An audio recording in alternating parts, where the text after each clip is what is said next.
an Erasmus project that we call the Enquiring Classroom. And part of it was just trying to think about, initially, I think what we were trying to think about is how do we support teachers in engaging in kind of difficult or complex conversations in classrooms. We're thinking about what are the moments of stuckness and perplexity that people face in engaging with children and young people. So as we talk about these questions, your own stories, your identity, your values will come through. The Enquiring Classroom came about as an idea some time back when I was trying to think about what kinds of spaces we have to talk about ethics, about values, about religions and beliefs in classrooms in ways that are meaningful to children and young people, in ways that connect with their experiences, but also in ways that interrogate and explore and critically think about those values. What we're doing is trying to take a very pluralistic approach, where we begin to use different kinds of creative methodologies. So one is building communities of philosophical inquiry and creating for teachers the skills and abilities to facilitate philosophical conversations with children and young people. But they can only do that through their own practice of doing so themselves. Education about religions and beliefs is an area of growing importance in Ireland, and the NCCA have had a consultation about the introduction of education about religions and beliefs in Ireland.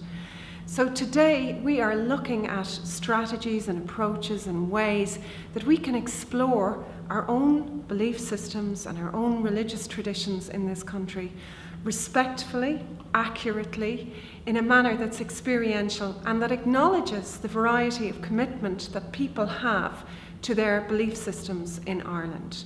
To that end, we are creating a space and a place in the classroom where teachers can learn about innovative strategies to support children talking about their belief traditions in a safe, respectful manner. Our idea is also in this way to create the conditions for conversations in classrooms where we can explore difficult concepts and ideas. We can explore the things that matter. We can explore questions of identity, of democracy, of becoming, of beliefs, and so on. And allow a space for practitioners to also talk about the moments of what we're calling stuckness and perplexity, and the kind of paralysis that one can have as an educator in a classroom situation. And to find ways, not just of shutting this down or giving an answer, but to find ways of exploring together imaginative and creative ways of engaging with children that doesn't slip back to a kind of liberal tolerance that everyone's entitled to their opinion, but that allows us to exercise our imaginations and to think with each other and to actively listen to one another, and sometimes ultimately to disagree with each other, but always through that framework of encounter, of dialogue, of imagination, and of sensibility. I came here today because I'm constantly grappling with this whole idea of religion and beliefs. These questions that constantly come up around how do we help children explore their own religions and their own beliefs, and I suppose how when I'm doing that with children, I also have to explore my own beliefs and my own religion. And one of the really interesting things about this project is that we are looking at ancient belief systems. So we've come here to the wonderful Hunt Museum in Limerick City, and we're exploring in particular the Egyptian gods. We're looking at the statuette of a baboon, and we're looking at Horus, the sky god.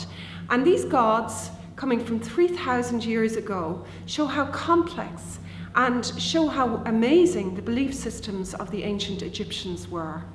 And we're trying to link the complex ancient beliefs with contemporary beliefs. People throughout time, all time, have grappled with these same questions that we still grapple with, and that they've always needed some sort of belief systems or value systems, and that hasn't gone, even though they've evolved and changed, that we are still grappling with those same issues today. So it's just interesting to see how they have evolved over time, and going around the collection today really reminded me of that. Rituals are things that you do again and again that give meaning to your life and that express what matters to you, but they mightn't make sense to anybody else. So we invited you to bring an object and to place it. Every day at the end of the day, I plug the earphones into my phone and I listen to a guided meditation. So it's a meditation that I do every day, but as soon as I put the earphones in, that's the ritual kind of starting. So it's just the way I like to end every day.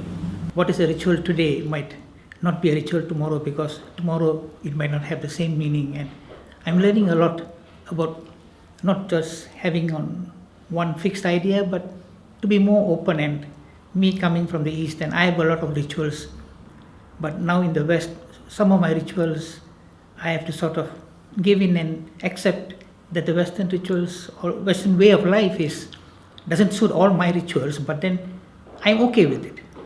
Because I follow what I want to, and they follow what they want to, and we live with each other.